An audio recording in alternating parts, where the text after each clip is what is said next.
Hello there. We out here. I'm gonna try and see if I can get into amateur because it's meant to start at 2:20. It's 2:41 now. I'll miss maybe 5 minutes movie at most, and I don't like missing any parts of movies. But I might have to take a risk because if I don't, the 3 movies I watched today, I'll be watching them till like an hour later than I would be if I watched a different order. So the amateur is about an introvert CIA agent who's like a tech guy. He's not a tech guy, but he does intel sort of thing. I don't know exactly what he does, but his wife is killed in a terror attack, and the CIA bosses say they don't want to do anything about it. So he takes matters into his own hands. He doesn't know how to fight, but he's very smart. So he uses intelligence to take revenge, rogue from the CIA, and he's not a badass at all, but he uses his own intelligence to take revenge. And it's like a revenge story with an introvert who can't fight. Should be interesting. Sinners, Michael B. Jordan. He plays a double act, so there's two twins. He plays both twins. A nice classic double act movie. Twins come from a troubled past, and they go back to a town where there's evil waiting, lurking for them, apparently like zombie related. And then that one's last. So we're watching Minecraft as well, and that'll be third. Let me try and get a ticket for the amateur now. At the ice cream stall, because you can buy tickets there instead of waiting in queue. I couldn't book it online because it's that late. I'm skipping the toilet. Straight to screen 10. Please tell me it's not started. Once I hope it's the long advert. Oh. Yes, adverts. Respect everyone around you by not talking or checking your phone.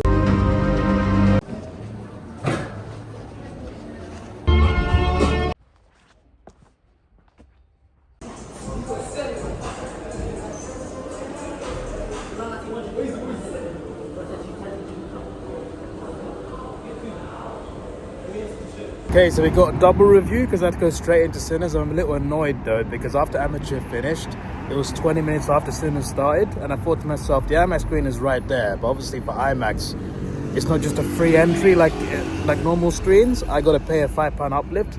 So either way, even if I never pay an uplift, I still have to go and get a ticket anyway. So I went to get a ticket because like after 20 minutes it locks. You can't book online, and it's annoying because sometimes adverts go on for longer. It didn't for that movie, it did for Amateur, but they still lock it after 20 minutes, so I couldn't book it online. I went to the queues and there was no queue. There was two cashiers. There was one family at one cashier and one family at the other.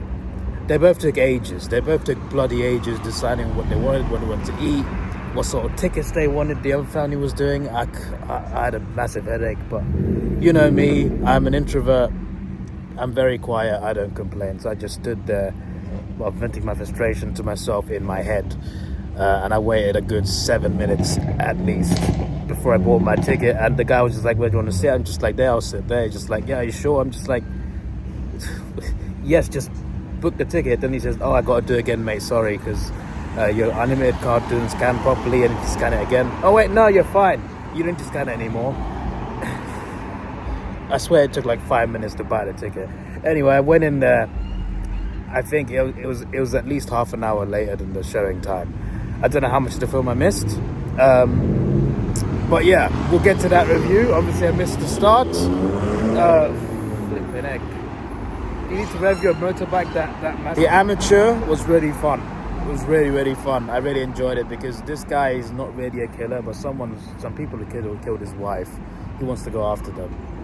And he's not a natural killer, so he pulls out so many tricks up his sleeve. There's a few twists and turns as well in the film that surprised me a little bit, that I found quite interesting. But it's all about, can this guy actually do the job, or will he find other ways to do it? Will he get people to help him, or like how's he actually going to do this? Because really he doesn't have it in him to actually take a life. So does he develop his ability to do that, or does he find another ways to do things? It's a very interesting psychological thriller with some good action and some very good drama scenes that I really enjoyed, and very creative as well with some of the ways that he tries to kill people. It's a roller coaster of a movie, and I think it works really well. Rami Malek, I think, pulls it off really well. He plays the role well, so I think that's good. I'll give it a solid 8 out of 10. 8 out of 10. I think it was a good film. and I was really surprised by it. I really enjoyed it, and I really liked Lawrence Fishburne's character in this. I feel like he was really awesome. So yeah, that was great. Sinners. So I thought they were zombies, actually vampires. So it takes place after World War One, post World War One country, America, in Southern America. So there's still like racist KKK and stuff. Like it's that sort of era. Michael B. Jordan plays a couple twins who used to live in this town, but they moved. They went to war in the German trenches. They lived in Chicago. Then they moved back down south to their old hometown to restart their lives. And they're still they're criminals. You know, they steal, they rob, they kill. But there's still people that they love in this town. That's why they go back there. They try to escape their paths, essentially, try to start new, while also still committing some crimes. But then there becomes a vampire problem. These vampires are supernatural, they're crazy, they can fly. When they bite you, you're screwed. They have these crazy red eyes, and they infect whoever they want, whenever they want, and they're very incredibly hard to beat. This is an insane vampire movie in a setting that's very different to vampire movies I've seen before. It was very unique, it was very different. Ryan Coogler was brilliant in terms of directing this. I feel like it was directed really well. The sound, oh my days. I watched it in IMAX. I felt the room shake. They said that this was filmed for IMAX. Yeah, I see why, especially the audio. The sound design was the most impressive part. More impressive than the visuals. Way more impressive than the visuals was the sound design. The sound was incredible. It sounded great. And there were times when music was playing and I felt the ground shaking. I felt my seat shaking. And I was sitting on the side. Like, I was sitting away from the middle. There were like 30 people there. We were sitting in the middle. I was sitting on the side. I felt the ground shaking at some of the scenes. I'm just like, this is good IMAX. This is really good IMAX. This was worth waiting 12 minutes in the queue for, even though I missed part of the movie, which I'm still annoyed about. I'm going to watch the start of that film somehow, some way.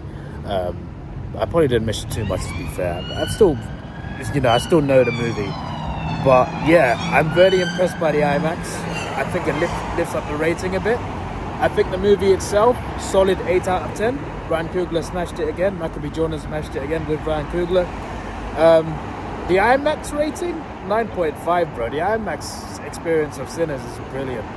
Really damn brilliant. So I really enjoyed that. So yeah, I'll give Sinners a 9.5 in IMAX. The movie itself an 8. Amateur as well, also an 8 out of 10. And I'm going to watch Minecraft. Let's see what this is about. Obviously, my impression of Minecraft is watching the Sidemen play it and watching Syndicate play it. I've not really played it myself, so I couldn't tell you any of the references. I'm just going to watch it as someone who's barely played Minecraft and someone who's just trying to watch an entertaining movie. Let's see if it's fun or not. When I saw it that they were not doing the animations and they were doing live action characters, and the first trailer, I was just like, even though I'm not a Minecraft fan myself, I'm just like, that's clearly not Steve. But let's see if that can win me over as well. Should be easier to win me over than an actual Minecraft fan. But apparently a lot of Minecraft fans loved it because of certain chicken jockeys and random stuff. I've seen videos online and throwing popcorn. I ain't throwing anything, mate. I'm just there to watch. All right, let's go.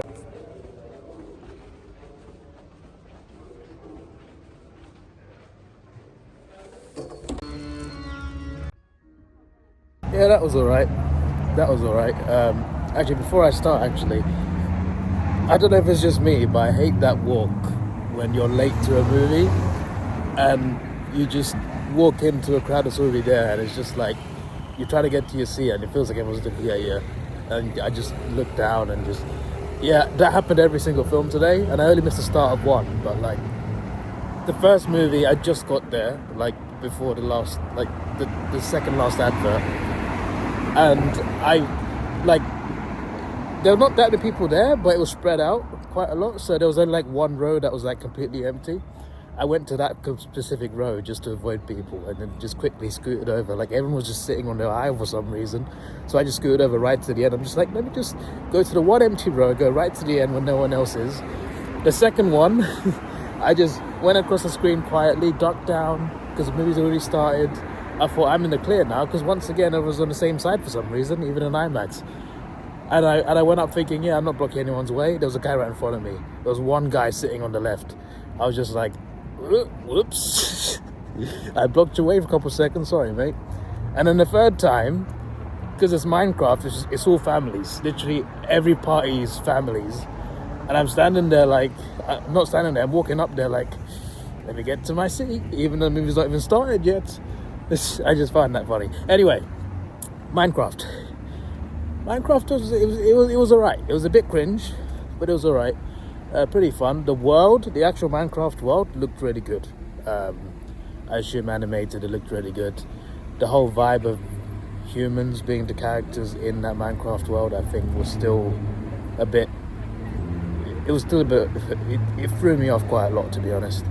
Like at times I felt it just looks a little too weird. Acting wasn't too bad. Acting was fine, I think. Didn't mind it too bad. Momoa was a bit too much, I think, but that's Momoa generally. Jack Black was probably the best human character. But yeah, the different Minecraft aspects of it, based on my experience of slightly playing it and watching videos online, I thought it was pretty cool. All the animated parts of Minecraft, the Minecraft world, I think looked pretty cool. And I think that's the main reason it's good. And I don't know what they're called, but those those characters that are like non-violent and have weird noses. One of them escapes into the real world, because there's a real world, there's a Minecraft world, and there's like another world as well. So there's 3 different dimensions, and sometimes a character from the Minecraft world escapes into the real world, and you get some funny scenes out of it, to be fair, surprisingly. But yeah, sometimes the human scenes are a little like too much in terms of like there's too many scenes. Sometimes it feels like Transformers movies, when you put too many humans in instead of actual Transformers. Sometimes I felt like that. I'm just like, there's not enough of the Minecraft world here, yet we're getting all these humans in the real world. But yeah, I'll still give it a 7 out of 10. I think it was okay. It was passable. It just doesn't feel like it was made for me, and that's fine. And I don't just mean the age group. I just mean, obviously, like, it's Minecraft. It's made for a lot of people from different generations. But yeah, I'll give it a 7. So yeah, on Wednesday I should be back again for Death of a Unicorn, and something else on Wednesday as well. So this is your boy Davidoff. Please like, share, subscribe. Thanks for watching. Have a good day. And yeah, we are out of here. Cineworld, fix your damn lights and fix your damn services in some areas.